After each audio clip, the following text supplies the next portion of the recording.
Down the road from the Queen Mine is the curious town of Lowell, Arizona.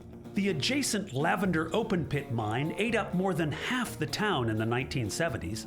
What remains has been turned into the Lowell Americana Project, a nostalgic restoration of the town, complete with passionate residents and vintage storefronts. We first caught up with motorcycle aficionado Jay Allen.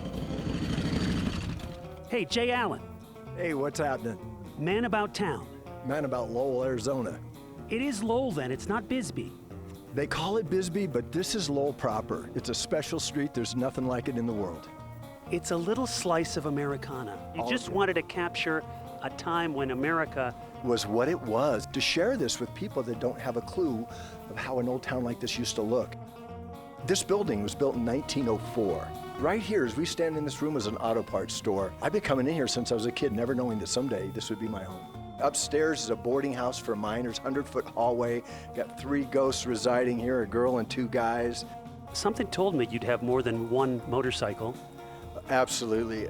I haven't counted them, to be honest with you. You've parked your vintage cars all up and down the street, which makes it tough to park around here. Put yourself in our shoes. Sometimes we come home and we can't even park.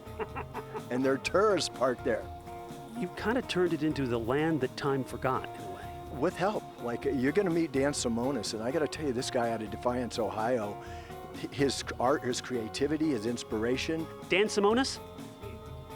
Singer-songwriter? Yeah, maybe. Welcome to Star Studios, Lowell, Arizona. If you look around the street, you know, we've got an old Harley-Davidson shop, we've got an Indian motorcycle shop, we have a police station, we have a Shell station at the end of the street, and none of them are actually functional, they're just the facades. Dan isn't the only creative type that relocated to tiny Lowell, Arizona. David Rose, photographer to the stars whose biggest client is Bruce Springsteen, was also charmed by the retro vibe. What do you make of this whole Americana thing that Dan and Jay are into? Oh, I mean, I love it. The first time Dan drove me down this street, I couldn't believe it because it feels like a backlot of a movie set. Yeah. Why did you guys want to do this? I think at the end of World War II, America came into its own in design. We started having our own clothing, our own hairstyles, our own car styles, our own architecture. So I think when most people think of the United States from a foreign country, they think of this. And that hat. And this hat, yeah. And we're losing it. It's a vanishing roadside America that we want to preserve. Don't let it leave. We won't let it leave. We'll keep it here. We're small, but we're mighty. And this street's just gonna keep evolving into the past, not into the future. You're going backwards. We're going backwards.